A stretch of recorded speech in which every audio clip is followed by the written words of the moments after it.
तुम्ही लग्न केलेलं आहे का किंवा लवकरच लग्न करण्याचा विचार करताय का? तर हा व्हिडिओ तुमच्यासाठी आणि तुमच्या पैशांसाठी मोठी बातमी ठरू शकतोय. लग्नामुळे फक्त जबाबदाऱ्या वाढत नाही तर आता कदाचित टॅक्सही कमी होऊ शकतो. बजेट 2026 मध्ये सरकार जॉईंट टॅक्सेशन आणणार का आणि यामुळे तुमच्या खिशात किती पैसा वाचू शकतो?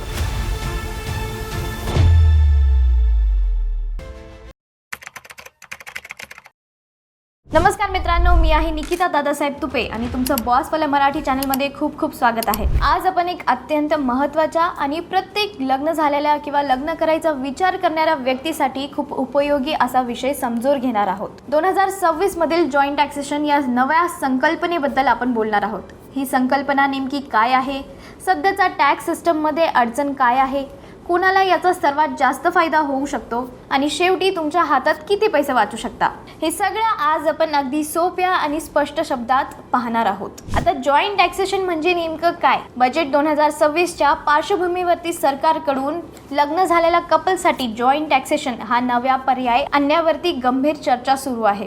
आजपर्यंत भारतात इन्कम टॅक्स हा पूर्णपणे इंडिव्हिज्युअल बेसिसवरती आकारला जातो, पण जॉईंट टॅक्सेशनमध्ये पती पत्नीला एक इकॉनॉमिक युनिट मानून त्यांचं संयुक्त उत्पन्न एकत्र करून कर मोजला जाईल अशी ही संकल्पना आहे. महत्त्वाची गोष्ट म्हणजे ही पद्धत ऑप्शनल असण्याचा प्रस्ताव आहे.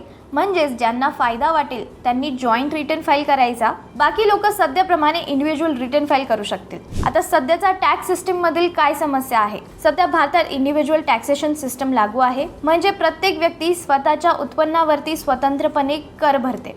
पण इथे एक मोठी समस्या निर्माण होते. जेव्हा संपूर्ण घराचं उत्पन्न आणि खर्च पती पत्नी एकत्र मॅनेज करता तेव्हा टॅक्स मात्र वेगवेगळा का? विशेषतः सिंगल अर्नर फॅमिलीजमध्ये जिथे एक व्यक्ती कमावते आणि दुसरी घर सांभाळते तिथे ही व्यवस्था खूपच अन्यायकारक ठरते.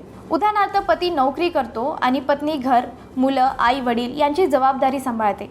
अशा वेळी पतीच्या संपूर्ण उत्पन्नावर पूर्ण टॅक्स लागतो, पण पत्नीला मिळणारी बेसिक एक्सेम्पशन लिमिट आणि टॅक्स स्लॅबचा फायदा पूर्णपणे वाया जातो. घरकाम, मुलांची काळजी, कुटुंब व्यवस्थापन हे सगळं अनपेड इकॉनॉमिक कॉन्ट्रीब्युशन असतं. पण सध्याच्या टॅक्स सिस्टममध्ये याची कोणतीही किंमत धरली जात नाही.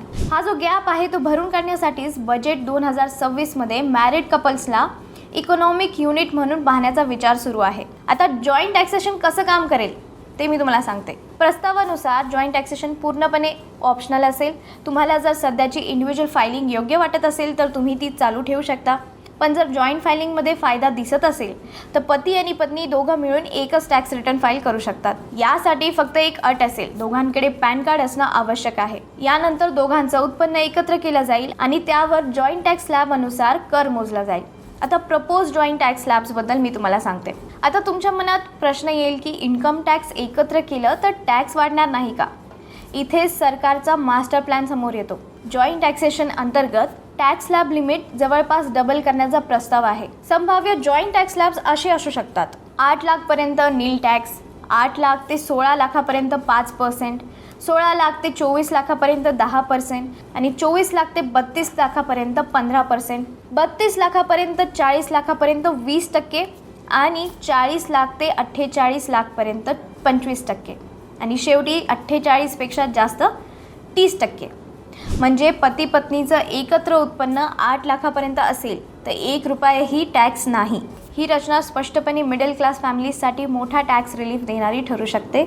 इकॉनॉमिक टाइम्समधील चर्चेनुसार टॅक्स एक्सपर्ट्सचं असं मत आहे की जॉईंट टॅक्सेशनमुळे सिंगल अर्नर फॅमिलीजवर होणारी सर्वात मोठी आर्थिक असमानता मोठ्या प्रमाणात कमी होऊ शकते. आता सरचार्ज लिमिट्समध्ये काय बदल होऊ शकतो ते मी तुम्हाला सांगते.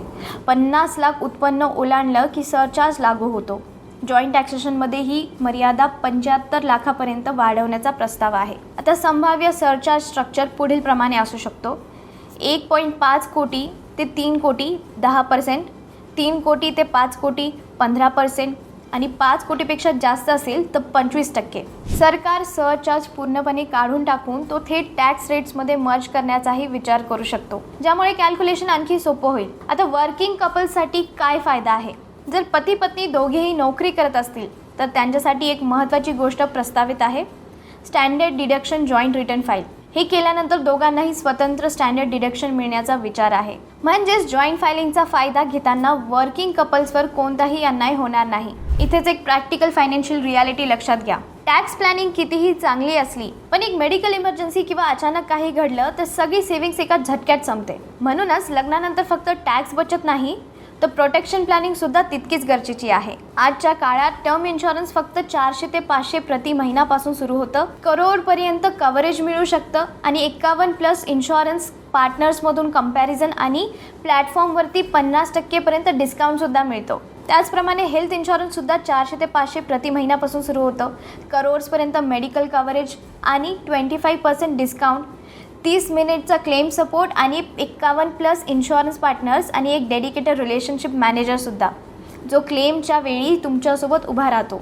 तर जॉईंट टॅक्सेशनमुळे टॅक्स वाचेल पण इन्शुरन्समुळे तुमचं भविष्य सुरक्षित राहील. दोन्ही एकत्र असणं म्हणजे रिअल फायनान्शियल प्लॅनिंग आहे. जॉईंट टॅक्सेशन ही काही नवीन संकल्पना नाही. USA, जर्मनीसारख्या अनेक विकसित देशांमध्ये आधीपासूनच मॅरिड कपलसाठी जॉईंट फायलिंगचा पर्याय उपलब्ध आहे. तिथे कुटुंबाला एक आर्थिक युनिट मानलं जातं. जर भारतानेही ही प्रणाली स्वीकारली तर आपला टॅक्स सिस्टम अधिक मॉडर्न, प्रॅक्टिकल आणि फॅमिली फ्रेंडली बनू शकतो.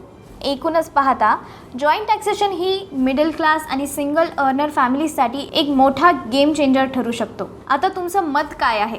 बजेट 2026मध्ये जॉईंट टॅक्सेशन यायला हवी की नाही? कमेंट करून नक्की सांगा. हा व्हिडिओ प्रत्येक लग्न झालेल्या व्यक्तीसोबत शेअर करा आणि अशाच महत्त्वाच्या आर्थिक अपडेटसाठी चॅनलला सबस्क्राईब करायला विसरू नका.